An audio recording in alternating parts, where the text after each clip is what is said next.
எதிரணியின் மிரட்டலுக்கு அரசு அடிபணியாது, அமைச்சர் லால்காந்த அதிரடி. ஜனாதிபதி பதவிக்காலம் முடிந்தவுடனே அனுரவை கைது செய்ய நடவடிக்கை நடக்கப் போவது என்ன? அஸ்வசும தொடர்பில் இன்று நாடாளுமன்றத்தில் விவாதம். ஜிந்துப்பிட்டி துப்பாக்கி சூட்டை தொடர்ந்து 5 ஏற்பட்ட நிலை. கல்வி அமைச்சில் சர்ச்சை, வீட்டுக்கு அனுப்பப்படும் அதிகாரிகள்.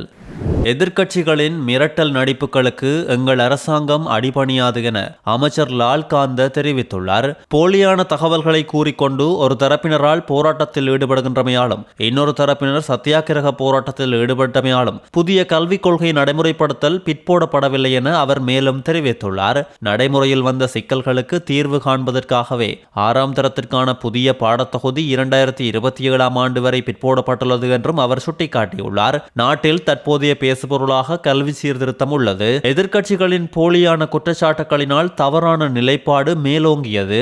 எதிர்க்கட்சி தலைவரும் இனவாதிகளின் நிலைக்கு தள்ளப்பட்டமை நாங்கள் சற்றும் எதிர்பாராதது.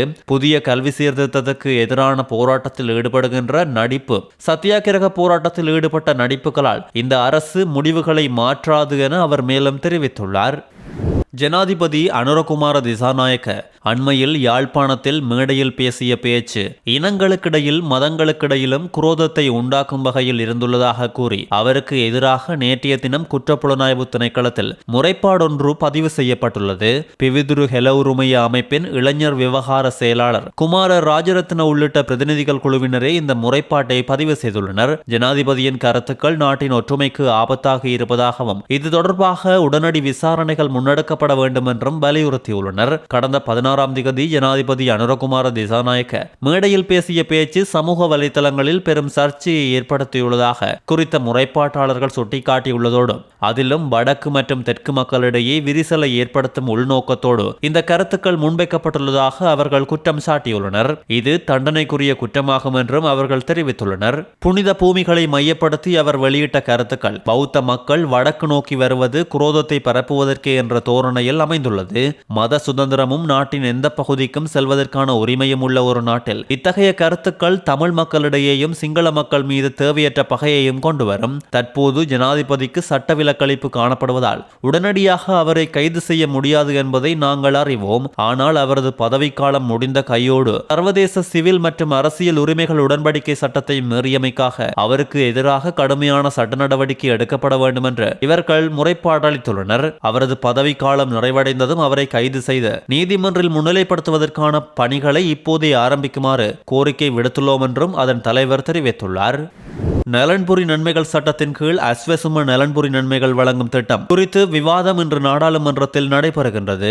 இன்று பிற்பகல் 5 மணி வரை இந்த விவாதம் நடைபெறும் என நாடாளுமன்ற செயலாளர் நாயக அலுவலகம் தெரிவித்துள்ளது. டித்வா புயலை எதிர்கொள்வதற்கு முன் ஆயத்தமின்மை தொடர்பிலும் முழுமையான ஆய்வை மேற்கொண்டு அறிக்கையிடவும், இது தொடர்பான தமது முன்மொழிவுகள் மற்றும் பரிந்துரைகளை நாடாளுமன்றத்தில் சமர்ப்பிக்கவும் விசேட தெரிவுக்குழுவை நியமிப்பதற்கான பிரேரணை நாளை அங்கீகாரத்திற்காக சமர்ப்பிக்கப்பட உள்ளதோடு வியாழக்கிழமை ஆளும் கட்சி கொண்டுவரப்படும் சபையொத்திவைப்பு வேளை பிரேரணை விவாதத்துக்கு எடுத்துக் கொள்ளப்பட உள்ளதோடு வெள்ளிக்கிழமை பல்கலைக்கழகங்கள் திருத்த சட்டம் மூலம் மீதான 2வது வாசிப்பு விவாதம் நடைபெறவுள்ளதும் குறிப்பிடத்தக்கது.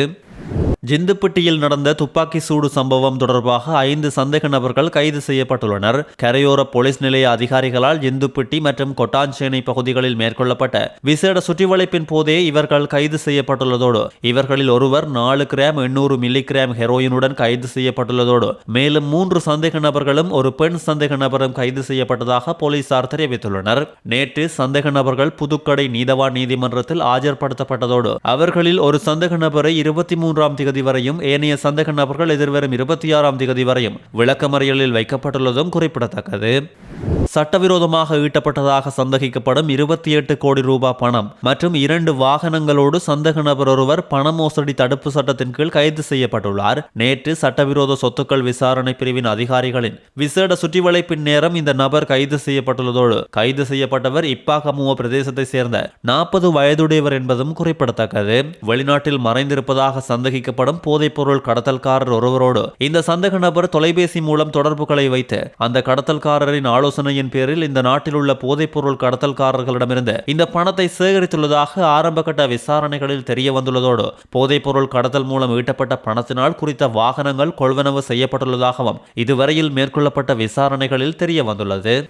திருகோணமலை பொது வைத்தியசாலைக்கு முன்பாக இன்று அதிகாலை இடம்பெற்ற வீதி விபத்தில் இருவர் படுகாயமடைந்த நிலையில் வைத்தியசாலையில் அனுமதிக்கப்பட்டுள்ளனர். அதிகாலையில் பேக்கரி உற்பத்தி பொருட்களை ஏற்றிக்கொண்டு காலை நேர வியாபாரத்திற்காக சென்று கொண்டிருந்த முச்சக்கர வண்டியும் மோட்டார் சைக்கிளும் நேருக்கு நேர் மோதியே இந்த விபத்து இடம்பெற்றுள்ளதோடு விபத்தில் மோட்டார் சைக்கிளில் பயணித்த இருவருமே பலத்த காயங்களுக்கு உள்ளாகியுள்ளதோடு காயமடைந்தவர்கள் உடனடியாக அங்கிருந்தவர்களால் மீட்கப்பட்டு திருகோணமலை பொது வைத்தியசாலையில் சிகிச்சைக்காக அனுமதிக்கப்பட்டுள்ளதும் குறிப்பிடத்தக்கது. புதிய கல்வி சீர்திருத்தங்களின் கீழ் தரம் 6 ஆங்கில பாட தொகுதியில் கடைசி நேரத்தில் மேற்கொள்ளப்பட்ட திருத்தம் உரிய முறைமையின்றி செய்யப்பட்டுள்ளதாக தெரிவிக்கப்பட்டுள்ளது. தேசிய கல்வி நிர்வாகத்தினால் நியமிக்கப்பட்ட விசாரணை குழுவினால் இது கண்டறியப்பட்டுள்ளதாக அமைச்சர் பிமல் ரத்நாயக்க தெரிவித்துள்ளார். தரம் 6 ஆங்கில பாடத்தொகுதியில் பொருத்தமற்ற இணையதளம் ஒன்றின் பெயர் உள்ளடக்கப்பட்டுள்ளமை தொடர்பில் ஆராய்வதற்கு தேசிய கல்வி நிறுவனம் ஆரம்பகட்ட விசாரணை குழு ஒன்றை நியமித்திருந்தது. அந்த விசாரணை குழுவின் அறிக்கைக்கு அமைய தேசிய கல்வி நிர்வாகத்தின் 2 பெண் அதிகாரிகளின் சேவையை இடைநிறுத்த நடவடிக்கை எடுக்கப்பட்டுள்ளதோடு தேசிய கல்வி நிர்வாகத்தின் பிரதிப்பணிப்பாளர் நாயகத்தை கட்டாய விடுமுறையில் அனுப்பப்பட்டுள்ளது. இந்த பிரச்சனையை விசாரிக்க தேசிய கல்வி நிறுவனத்தால் ஒரு குழு நியமிக்கப்பட்டுள்ளதோடு அதன்படி 8 நபர்களிடமிருந்து வாக்குமூலங்களும் பெறப்பட்டுள்ளது. அவர்களில் 3 பேர் மீது ஒழுங்கு நடவடிக்கை எடுக்க முன்மொழியப்பட்டுள்ளதோடு அந்த நடவடிக்கைகள் இப்போது நடைமுறையில் உள்ளதும் குறிப்பிடத்தக்கது. ஒரு பாட புத்தகம் அச்சிடும் போது அது 12 சுற்று சரிபார்ப்புக்கு உட்படுகின்றது. அதைத் தொடர்ந்து 3 சுற்று சரிபார்ப்புகளும் மேற்கொள்ளப்படுகின்றது. பின்னர் அது தேசிய கல்வி நிறுவனத்தால் மதிப்பாய்வு செய்யப்படுகின்றது. மேலும் அச்சிடுவதற்கு முன்பும் இறுதி நகலையும் சரிபார்க்கின்றது. இத்தகைய செயல்முறை இருந்த போதிலும் பிழை எவ்வாறு கவனிக்கப்படாமல் போனது, அதன் பின்னால் ஒரு சதி இருந்திருக்க முடியுமா என்று அமைச்சரிடம் கேள்வி எழுப்பப்பட்டது. முழு செயல்முறையையும் பின்பற்றாமல் கடைசி நிமிடத்தில் திருத்தம் செய்யப்பட்டது விசாரணையில் தெரிய வந்துள்ளது.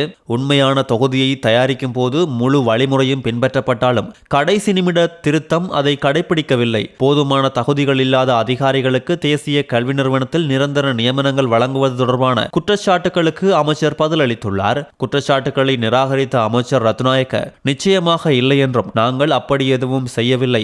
யாராவது வாக்கு கேட்டிருந்தால் சரி அல்லது அவர்கள் எங்கள் கட்சியை தொடங்குவதில் ஈடுபட்டிருந்தாலும் சரி இதுபோன்ற விஷயங்களில் நாங்கள் தலையிட மாட்டோம். இந்த வாரம் இல்லை என்றாலும் பிப்ரவரியில் சஜித் பிரேமதாசவிடம் இந்த தொகுதியில் இந்த இணைப்பை தவிர வேறு ஏதாவது பொருத்தமற்றது உள்ளதா என்பதை நிரூபிக்குமாறு நான் சவால் விடுகிறேன் என்றும் பிமல் ரத்நாயக்க தெரிவித்துள்ளார். 2026ஆம் ஆண்டில் திட்டமிடப்பட்ட போதைப்பொருள் சோதனைகளுக்கான தகவல்களை பொதுமக்களிடமிருந்து பெற்றுக்கொள்வதற்கு போலீஸ் தலைமையகம் தொலைபேசி இலக்கங்களை வெளியிட்டுள்ளது. நாட்டின் பல்வேறு பகுதிகளில் ஹெரோயின், ஐஸ், கொகைன் மற்றும் கஞ்சா பரவுவது தொடர்பாக புதிய முறைகள் மூலம் பொதுமக்கள் நேரடியாக பிராந்திய பிரிவு அதிகாரிகளுக்கு தகவல்களை வழங்க முடியும். 2024 மற்றும் 2025ஆம் ஆண்டுகளில் இலங்கை காவல்துறைக்கு பொதுமக்கள் வழங்கிய ஆதரவு பாராட்டத்தக்கது. 2026ஆம் ஆண்டில் போதைப்பொருள் ஒழிப்பு திட்டமிட்ட முறையில் மேற்கொள்ளப்பட்டு வரும் நிலையில் வெளியிடப்பட்டுள்ள தொலைபேசி எண்கள் மூலம் பொதுமக்கள் காவல்துறை பிரிவு அதிகாரிகளுக்கு தகவல்களை வழங்கலாம். மேலும் அந்த தகவலின் இரகசியத்தன்மை பாதுகாக்கப்படும் என்றும் அந்த அறிவித்தலில் தெரிவிக்கப்பட்டுள்ளது.